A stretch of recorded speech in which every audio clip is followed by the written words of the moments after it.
Adam, masuklah.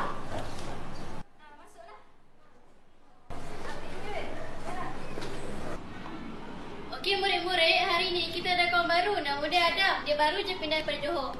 Semua ucapkan selamat datang dekat Adam. Selamat datang Adam. Awak berdiri dekat situ Adam.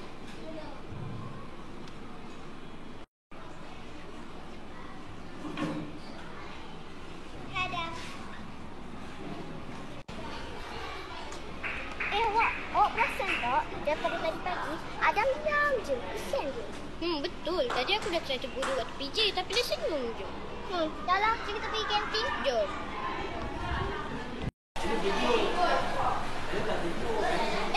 Tu kan Adam ke? Kita tegur dia? Haa lah.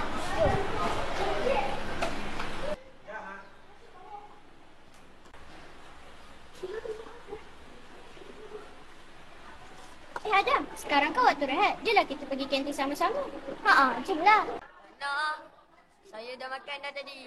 Oh, kalau macam tu kami pergi dululah. Korang pergi dulu.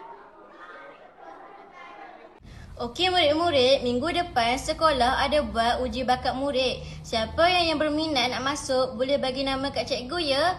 Awak boleh masuk menari, menyanyi, baca puisi, berlakon pun boleh tau. Cikgu, saya nak baca puisi. Cikgu saya nak beatbox. Okey, nanti korang dua boleh bagi nama kat cikgu ya. Adam, awak tak nak masuk apa-apa ke? Tak apalah cikgu.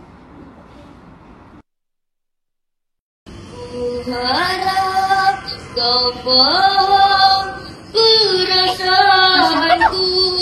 Tu suara Adam kan? Itu suara Mas Adam. Tapi kenapa kan? Kita nak masuk apa yang cikgu cakap tu? Kita malu kot.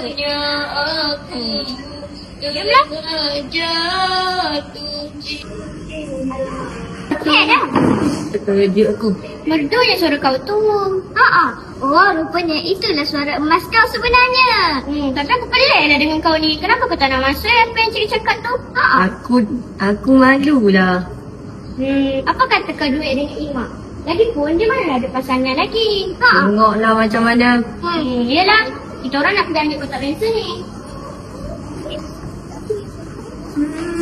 Okay, jumpa lagi. Bye. Bye.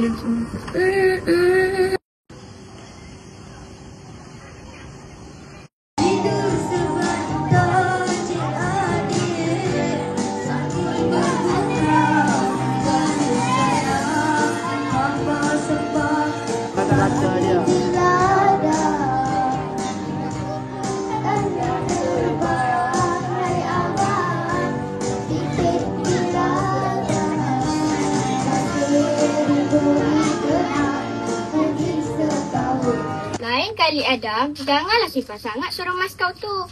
Kita orang nak dengar hari-hari tahu tak? Kan aku dah kata, selalunya orang yang pendiam itu ada yang suara sedap.